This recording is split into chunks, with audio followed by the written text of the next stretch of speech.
नमस्कार दोस्तों, आप सभी का आपके YouTube चैनल पर हार्दिक अभिनंदन है। आज शुक्रवार है, 19 जनवरी है और आज जो है शुक्रवार व्रत कथा को मैं सुनाने जा रही हूँ। तो चलिए बिना देर किए हम लोग शुरू करते हैं। आइए सबसे पहले देवी लक्ष्मी का ध्यान करते हैं। शास्त्रों में इनके ध्यान के अनेक श्लोक दिए गए हैं। हम यहाँ संस्कृत श्लोक को न देकर इसका अर्थ दे रहे हैं, क्योंकि संस्कृत बोलने में बहुत लोगों की त्रुटि हो जाती है, जिससे अर्थ का अनर्थ भी हो सकता है। इसलिए मैं आपको हिंदी में ध्यान करने को बता रही हूँ। तो आइए ध्यान करते हैं। जिनकी कांति सुवर्ण के समान प्रभा से युक्त है, जिनका अत्यंत विशाल उज्ज्वल वर्ण के 4 गजराज अपनी सुंडों में अमृत कलश के द्वारा अभिषेक करते हैं, जो देवी अपने चारों हाथों में क्रमशः वर मुद्रा, अभय मुद्रा और 2 हाथों में कमल लिए हुए हैं, जिनके मस्तक पर शुभ्र भव्य किरीट मुकुट सुशोभित हैं, जिनके कटि प्रदेश पर रेशमी लाल वस्त्र शोभायमान है, मैं ऐसी कमल पर विराजमान देवी लक्ष्मी की वंदना करती हूँ। यह कहकर व्रतधारी को नतमस्तक होकर माँ के सम्मुख इस प्रकार स्तुति करनी चाहिए। हे माँ, मैं अनेकों दोषों से भरी हुई हूँ, मेरे अवगुणों को मत देखो, वो तो आपके समक्ष आने से ही दूर हो जाते हैं। मेरे हृदय को देखो, जो आपके प्रेम, आपकी कृपा के लिए व्याकुल है। आपकी दृष्टि के पड़ते ही दुख दूर हो जाते हैं। हम सबकी यही कामना है। वैभव लक्ष्मी व्रत की कथा। सुशीला दुखिया की कहानी सुनाने जा रही हूँ। मैं वैभव लक्ष्मी का संपूर्ण परिचय, उसकी महिमा का ज्ञान प्राप्त कर हम इष्ट सिद्धि, विघ्नों के निवारण एवं मन के संतोष के लिए उनका स्मरण भी करते हैं, और जो पूजन व्रत करके मनौतियाँ मानते हैं, ऐसे मनुष्यों को ज्ञान देने के लिए ही कथा और उसके चमत्कारों को आगे बताने जा रही हूँ। इस व्यवहारिक कथा को जिस प्रकार मैं प्रस्तुत करूंगी, उससे यह निष्कर्ष निकलता है कि मनुष्य जीवन अनमोल और उसकी मूलभूत पूंजी सत्कर्म है। धर्म की साधना से ही हम पूंजी को बढ़ाते हैं, सुरक्षित एवं सुखपूर्वक रखते हैं। परमात्मा भी हमारे ऐसे जीवन से आनंदित होते हैं। आचार्य जी ने कहा, कथा इस प्रकार है। एक सेठ रामजी लाल के 3 पुत्र थे। विवाह तीनों के हो चुके थे। सबसे बड़ा चिमन लाल पिता के साथ कारोबार देखता था। उसकी बहू सुशीला सचमुच ही सुशील और धार्मिक विचारों की थी। दूसरा लड़का जयंती लाल पिता के कारोबार में तो कम दिलचस्पी रख लेता था, किंतु उसके सपने बहुत ऊंचे थे। वह हर समय उच्च रहन सहन की बातें करता रहता और पिता से इस पुराने मकान को बेचकर शहर में जाकर कोठी बनवाने की बातें करता था। पिता उसे समझाता कि पूंजी को इस तरह व्यय करने से व्यापार में अंतर आएगा, अभी कुछ और पूंजी जमा होने दो।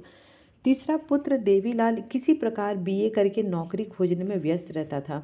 उसे व्यापार का कार्य एक झंझट लगता था। सेठ जी ने तीनों के विवाह अच्छे घरानों में किए थे। बीच के पुत्र की बहू निर्मला 3 भाइयों के बीच इकलौती पुत्री थी, जिसके नाज नखरों से लगभग सभी परेशान रहते थे।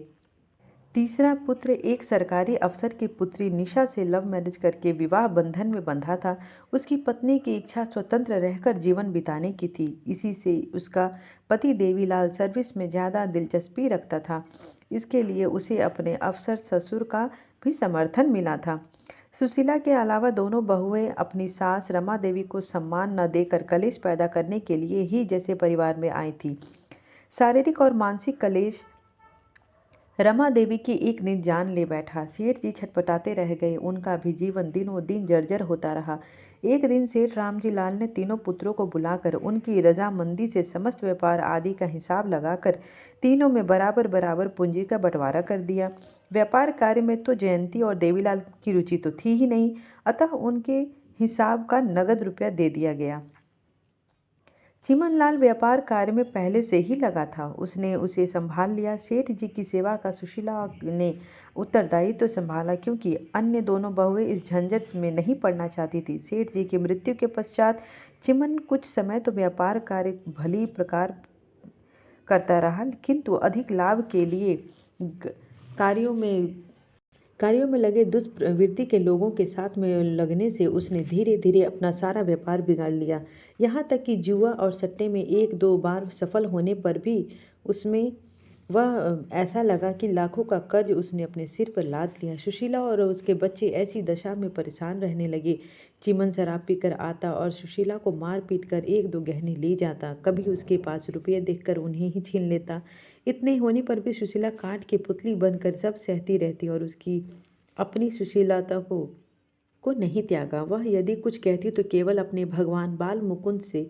हाँ, वह उनकी सेवा पूजा करते में कुछ आंसू जरूर बहाती, वैसे और किसी से कुछ नहीं कहती थी। पड़ोस के एक शिव मंदिर में नित्य पूजा कीर्तन करने वाली स्त्रियों के साथ कुछ समय बिताकर वह अपना दुखड़ा भूल जाती थी। इसी प्रकार उसके दिन व्यतीत हो रहे थे। पड़ोस की कुछ स्त्रियों को जब उसकी दशा मालूम हुई तो उन्होंने उससे देवरों से सहायता लेने को कहा। सुशीला ने इस बात को अनसुना कर दिया। उसका कष्ट पड़ोस की कुछ एक महिलाओं को ही पता था। यद्यपि उसने किसी से कुछ नहीं कहा था, उन्होंने स्वयं यह बात स्वतः ही भांप लिया। एक दिन वह अपने पुत्र पुत्री को स्कूल भेजकर बैठी ही थी कि एक महिला को घर में आता देखा। वह उससे स्वागत हेतु मुस्कुराकर खड़ी हो गई। महिला ने आते ही कहा, बहन, तुमने मुझे पहचान लिया होगा।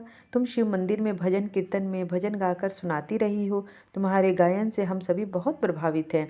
कभी दो एक दिन तुम्हारे न आने पर सभी महिलाओं में तुम्हें खोजते हैं। अब 2 दिन से न आने पर मैंने पड़ोस की महिलाओं से पता किया, उनसे तुम्हारी परेशानी और हालातों के बारे में जाना तो मन में दुख हुआ। आज तुमसे मिलने का विचार कर मैं आई हूँ। मुझे अपनी ओर कुछ बताने की ज़रूरत नहीं है, मैं थोड़े में ही सब समझ चुकी हूँ। सुशीला ने कई बार उन्हें बोलने से रोका भी, लेकिन वह महिला तो एक साथ बोल ही जा रही थी। अब किसी तरह सुशीला ने उन्हें रोक कर कहा, आप बैठिए तो सही, मैं भी कैसी पगली हूँ जो आपसे कुछ पूछा नहीं। महिला ने स्वयं एक कुर्सी खींचकर बैठते हुए कहा, तुम कोई पराया न समझो मुझे। मैं कभी तुम्हारी माँ सासू जी की सहेली थी और घर भी आती जाती थी। कदाचित उनके मरने के बाद तुम मुझे भूल चुकी हो। सुशीला बोली, आप ठीक कहती हैं। वैसे मुझे ध्यान तो आ रहा है, आप माता जी को अचार डालने में और पापड़ बनाने में सहायता करती थी। जहाँ तक मेरे भजन गाने की बात है, मुझसे तो कई और बहन जी अच्छा गाती हैं। फिर मैं भी आपकी कृतज्ञ हूँ। 3 दिनों से मैं जुकाम के कारण नहीं आ सकी थी। कोई बात नहीं बेटी, जब ठीक समझो आ जाना।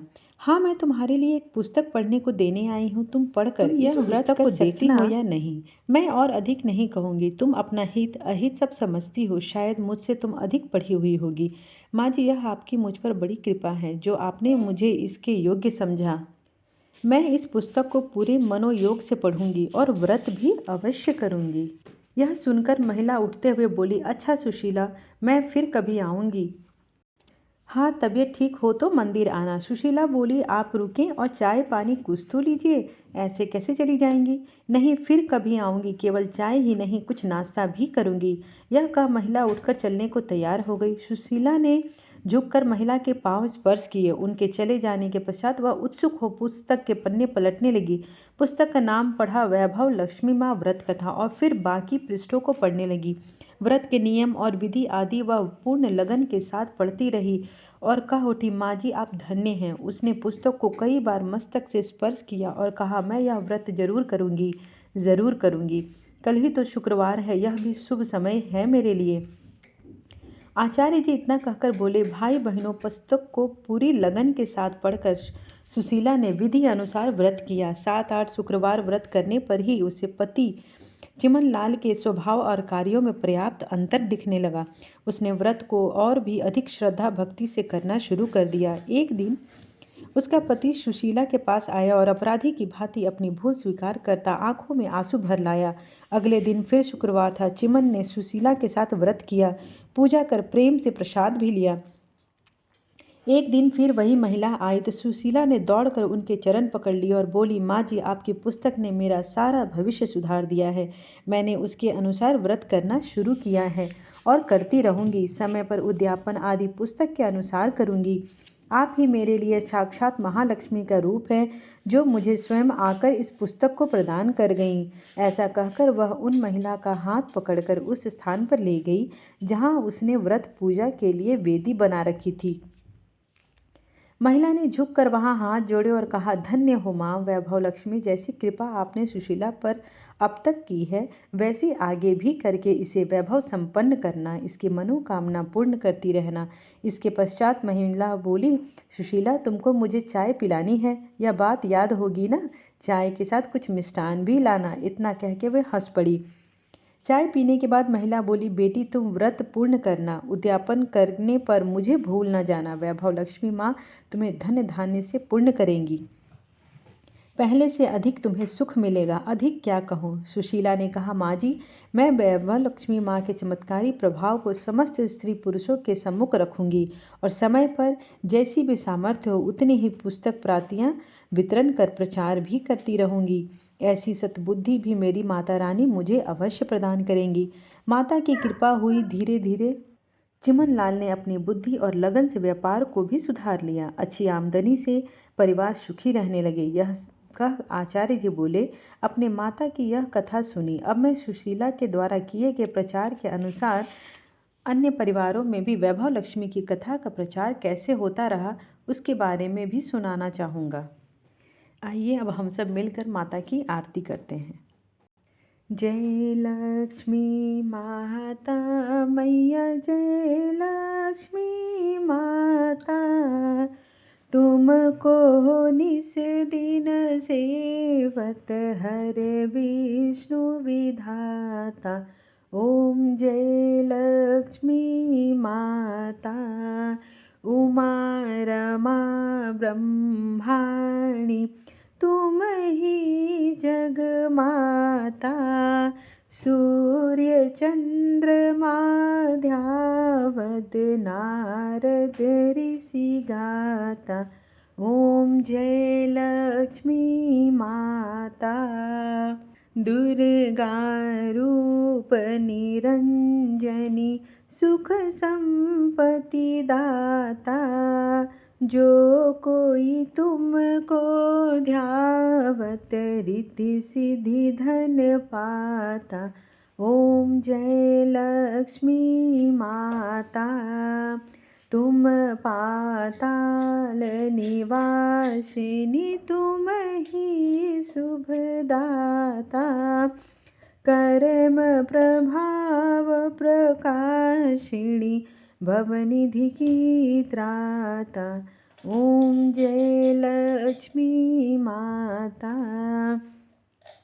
जिस घर तुम रहती हो तहाँ सब सद्गुण आता, सब संभव हो जाता, मन नहीं घबराता।